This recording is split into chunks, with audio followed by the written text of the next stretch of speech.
Guys, we've got our first sneak peek of the British forces coming to Hell Let Loose, and we've got confirmation of the second map coming with the Brits. The launch date for Update 14 has also been pushed forward from June to May 25th. In addition to the El Alamein map in Egypt, the second British map coming with this update will be Drell, set in the Netherlands during Operation Market Garden, the Allied airborne operation to try and capture crossings over the River Rhine. So I was right about my guess that the second map would be based in Operation Market Garden in September 1944.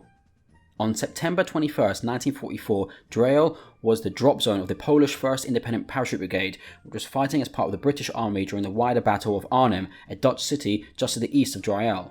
Now, Team 17 have said that Drell offers intense combat where players will need to apply a tactical approach to securing territory and traversing small villages and farmland, while players can cross over the bridge, or they can risk becoming an easy target by wading through the water.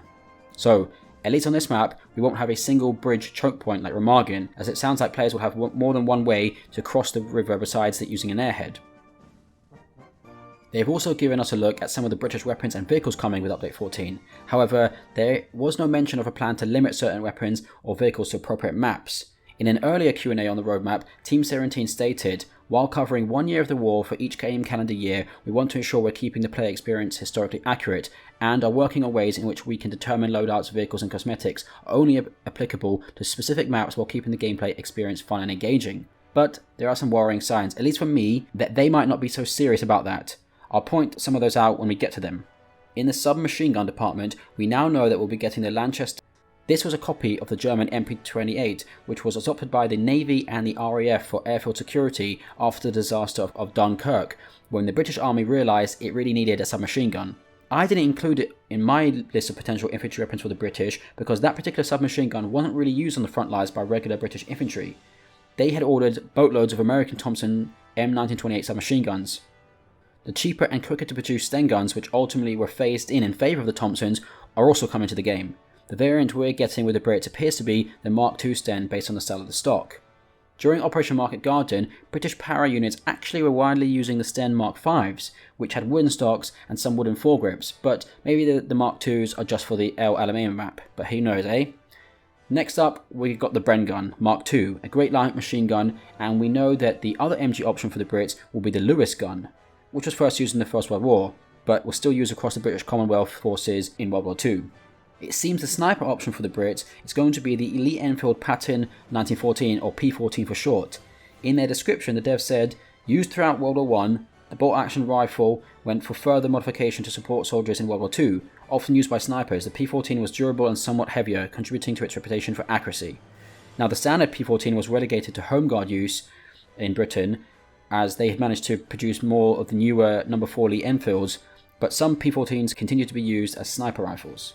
The primary British battle rifle throughout World War II was of course the Lee Enfield No. 4 Mark I, although many Commonwealth forces were still using the Lee Enfield Mark IIIs. The anti-tank weapon showcased by Team 17 was the Projector, Infantry, Anti-Tank, or simply PAT for short. But as I pointed out in my video on the weapons which could be coming for the British forces, this weapon was not introduced to the front lines until 1943, so well after the Battle of El Alamein. At El Alamein, the British should have the Boys anti-tank rifle, and the Germans should have the PZB-39. Neither side had issued their more advanced anti-tank weaponry that they would develop later in the war, like the PAT or the Panzerschreck. Some of you may not care, but I'm worried that Team 17 is going to lazily stick late war weapons and vehicles on maps regardless of when those battles took place. Evidence of this can be seen from the next picture taken on the El Alamein map. What you can see is a Cromwell tank. There's a glaring issue with this. The Cromwell tank first saw action in the Battle of Normandy in June 1944, not 1942. It was a late war British cruiser tank and was not present at El Alamein, or in fact the whole of North Africa for that matter. The British used Crusader Mark IIs and Mark IIIs at El Alamein. It would be deeply disappointing for me to see the Cromwell and other tanks lazily slapped on maps where they shouldn't be. I know there are already some historical inaccuracies in Hell Let Loose, such as Tigers and Panthers available on the Stalingrad map, but I was hoping Team 17 could lean more into historical accuracy, but it seems they've gone down a lazy route. Is it too much to ask for a games design studio worth millions to invest some time and effort into modelling the correct tanks and weapons on the correct maps? Maybe they figure not enough people A, know about this stuff, or B, give a shit. Well, it's disappointing for me nonetheless.